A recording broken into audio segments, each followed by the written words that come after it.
This is the backstory. So humor me, because it's, it's a tale.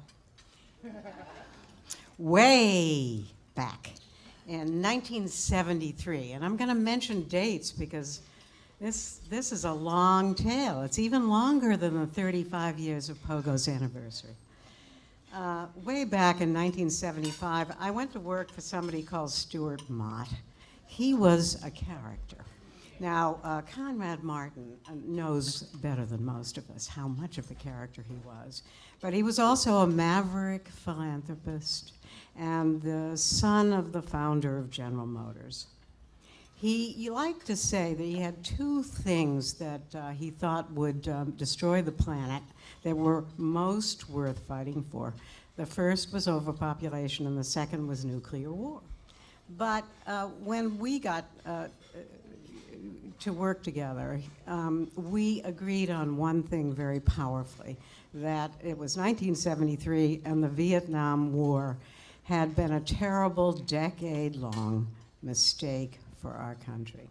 So, snap forward just in a year, and a woman called Fritzie Cohen came to me with an idea for a military audit project.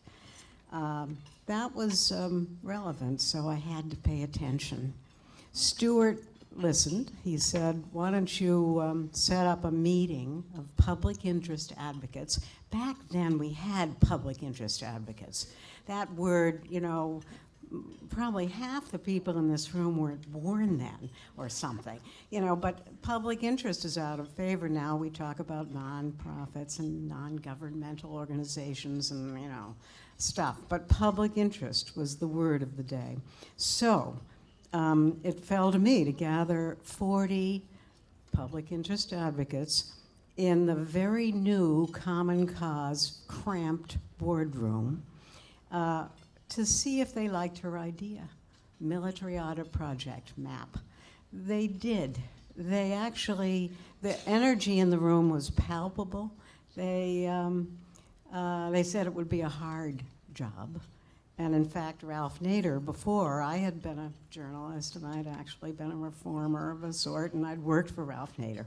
So he had said that don't go after the Pentagon. It's, you'll never win with that one. No one ever has.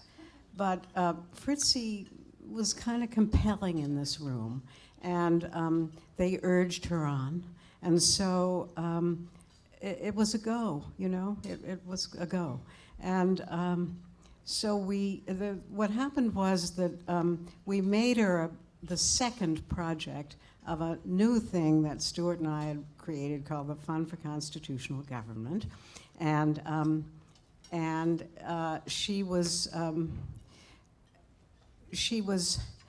inexperienced in some ways. So it fell to me to be her, to help her fundraise, that was my job. We went out, we met a lot of kooks, and particularly in California in the 70s. And one of them, one great story I'll tell briefly involves the scion of the Levinson Foundation. He lived in a 5-story house on top of the highest hill in San Francisco. And so we get to the house, and he immediately escorts us up to the very top floor, the 5th floor, which had one room with a huge, actually, bed, and a commanding 360-degree view of San Francisco. And so we thought to ourselves, what's going on here? Just what do you have to do to get a grant? And, so we admired the view hugely. Anyway, he eventually took us downstairs to his office, and he sat behind his desk, and Fritzie and I sat in these swivel chairs in front of him. And we got no more than about 2 minutes into the you know, the pitch, the need for accountable government and the importance of a democracy and so forth, when he put up his hand in a stop motion, you know, okay, we stopped. Listen, he said, I can tell you're doing a good job, you're gonna be good. Our foundation will probably give you a grant, and they did. But I wanna tell you what I'm into. I'm founding the first San Francisco sex museum. Would you like to see my collection of dildos? We squirmed and we swiveled in those chairs, and we felt like we had East Coast Square stitched in large letters on our back. Fritzie was a lawyer, and she was ahead of her time, and she sort of boldly dared to go after sweetheart Pentagon deals. She was earlier than Dina. So this is a story before the story of the beginning of POGO. But what she knew to do was to go after sweetheart Pentagon deals. And her biggest hit probably was a Howard Hughes $350 million Glomar Explorer. And the stated reason for building this huge ship was that it was a deep water mining boat that was able to go down and search for minerals on the bottom of the ocean.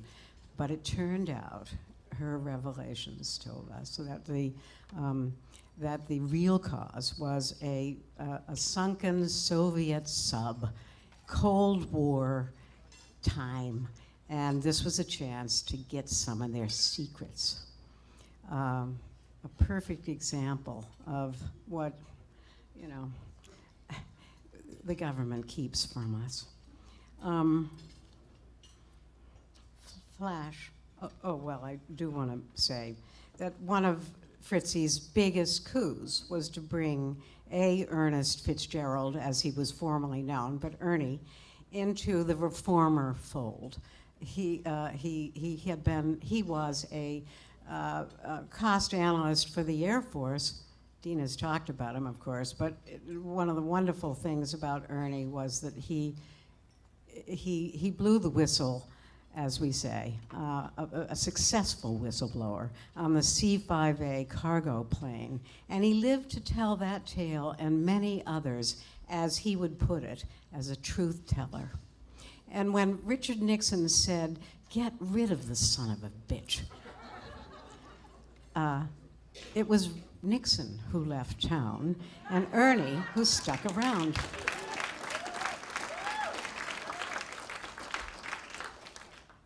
So Fritzie went on, as some of you may know, to own and run the Tabard Inn here in Washington. And she has a fearless fund that goes after pesticide abuses.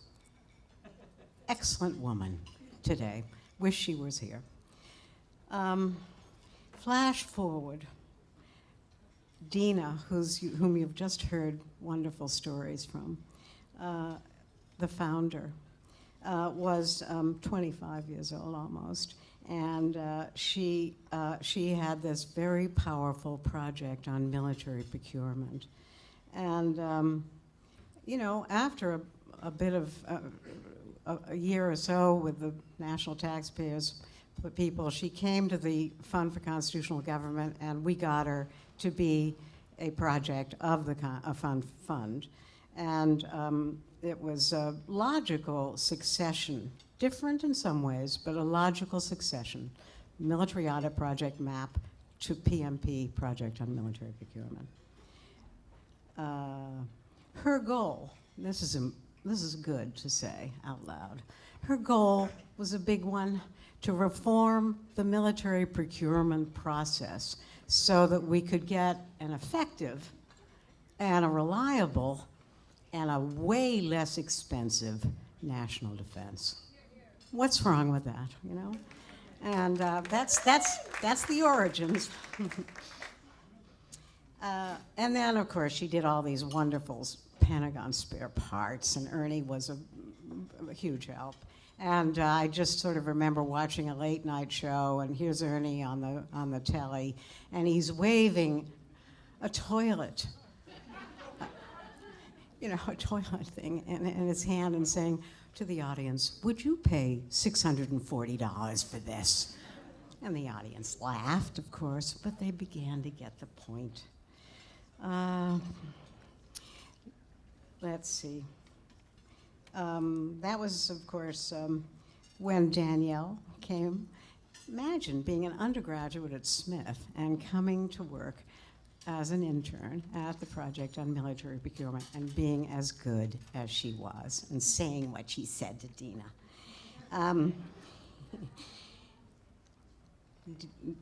I don't want to shortchange Dina, but I also don't want to dominate this little talk of mine with stories about her, but she was a very bold, forceful woman who knew to, and still does, you know, not deal with classified documents or things that would get her in trouble, but to be very strategic in the way she ran her operation, lean and mean and guerrilla style. So I'm going to fly another flash forward, 1990. Okay, 1990, what happened? In a very short 4-month period, the following people had babies. Dina, Danielle, Pam Rudder, you're going to hear more about her, but Pam, you know, married to Keith, and I all had babies.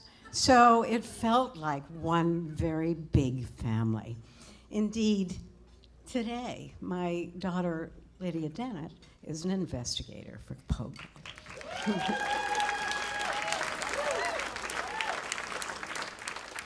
By 1993, Danielle Bryan became the executive director of the Project on Government Oversight, a new name with an expanded watchdog mandate to go after all government agencies and operations, which is the beginning of today. Timing, I think, does matter. And if there's nobody out there to pay any attention to you, well, who cares? But Danielle came at a very propitious time to make a real difference. Suddenly, her message of fixing government began to have big currency, and it has grown till today. She understood something that not all of us do, and that is that you can cut you say you want to cut the military budget, but and increase social welfare programs, but there's a problem, and it's never quite worked. And that's because Danielle understands that it's a jobs program. The military budget is a jobs program for every state in the Union. She had to develop, and she's been great at this, at strategies that were no-nonsense, practical, and bold. So I have this little memory in the year 2000 of the board, and I've been on the board, you know, all this time, the board and the staff being called before a House subcommittee with a threat of being held in contempt of Congress. And, you know, it was subpoenaed, you know, it was a serious thing. And Danielle looks up and says, "I only have contempt for some members of Congress." Everyone laughed in the room, except maybe Pogo's lawyer. You know, like Fritzy and like Dina, Danielle has been forceful, bold, focused on waste, fraud, and abuse, as well as an open, honest, and really accountable operation of government. You know, Keith Rudder and Pam Rudder are the center of POGO.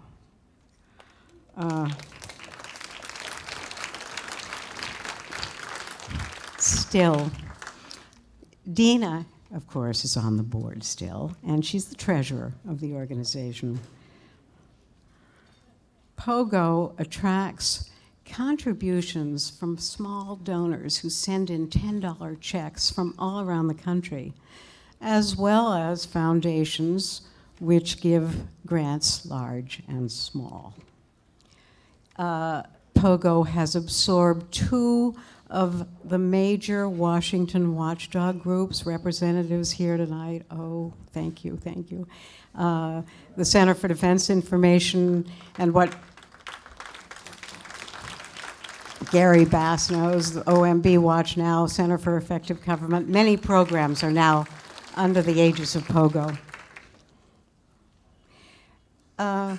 There's another thing I want to say that goes back to family. POGO staff are always invited to sit in on the board meetings. When there's a mailing to go out, everybody from the top to the bottom helps. They lick the stamps, whatever it takes. It's a family-style operation, which is a very important and rare work ethic in this day and age. There's no, as Keith likes to say, there's no I at POGO. But I am honored to have been a member of this family since before the beginning.